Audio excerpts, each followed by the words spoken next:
Hi, I'm Jyoti Rajagopal. I'm a junior this year and I want to be a pal next year.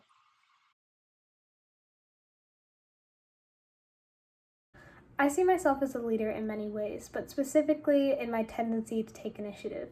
In many of the clubs that I'm a part of, and even the classes that I'm in, I'm always the person that if I see someone struggling or lagging behind, I'm always going to do my best to help them out and ensure their success as well as our team's success.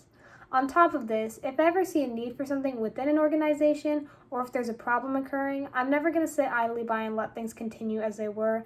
I'll always do my best to figure out how I can fix the issue.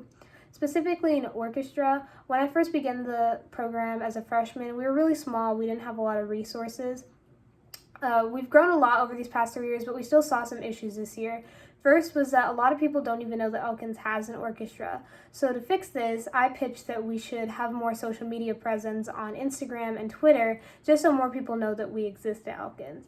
Second was that we had a lot of trouble getting information out to parents. To fix this, I said we should create a newsletter that goes out each month with all the information that parents need to know for the orchestra.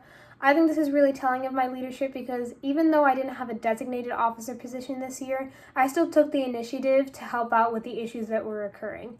I'm never going to do just the bare minimum of what's required for me. I'll always go above and beyond in every project that I do. To me, confidentiality simply means keeping things to yourself. If someone trusts you enough to share personal information with you, then you have an obligation to them to keep that information to yourself and not go telling everyone around you. However, I also believe that there is a fine line between confidentiality and reporting things that could be potentially harmful to someone. Specifically, in terms of our pallies, if one of them were to share something with me that I believe would be harmful to them in any way, I would report it to the correct figure so the situation could be handled in the proper manner. So, a time in my life where I made an impact on someone else's life was actually this year in PALS. My pal at Ann Sullivan's name is Dylan, and I remember at the beginning of the year she was really shy and she wasn't as willing to open up as the rest of my pals were. But as the weeks went on and we kept going back to Ann Sullivan, I noticed she started to come out of her shell a bit more. And one day we were at recess, and I was just talking to her about all the fun new things that third grade brings, and I was asking her, Dylan, what's your favorite part of being in third grade this year? And she sat for a second and she thought, and then she looked at me and said, honestly, my favorite part of being in third grade has been being a pal. I think this really shows how I was able to positively impact her life just by being there for her and being someone she can talk to and being her friend.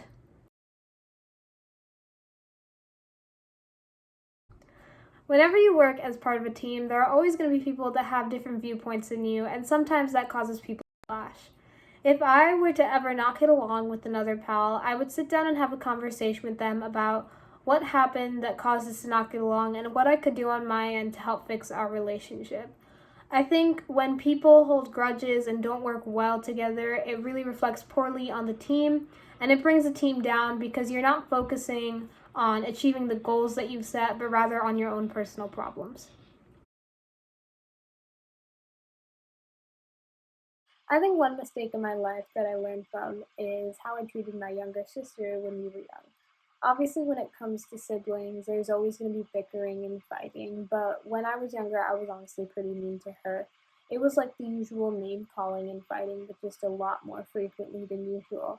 She's 3 years younger than me, so at the time, she wasn't really going to be talking back, and honestly, I took advantage of that. As we've grown up, our relationship has improved a lot, and I deeply regret how harsh I was on her, especially because I still see the effects of that behavior in our relationship today. Even when we fight, even if it is less one sided than it was, I still see how it has affected how we treat each other on a daily basis. Ultimately, this mistake has taught me how much you need to value those relationships in your life, whether it's with your family or your friends, and how you shouldn't take them for granted.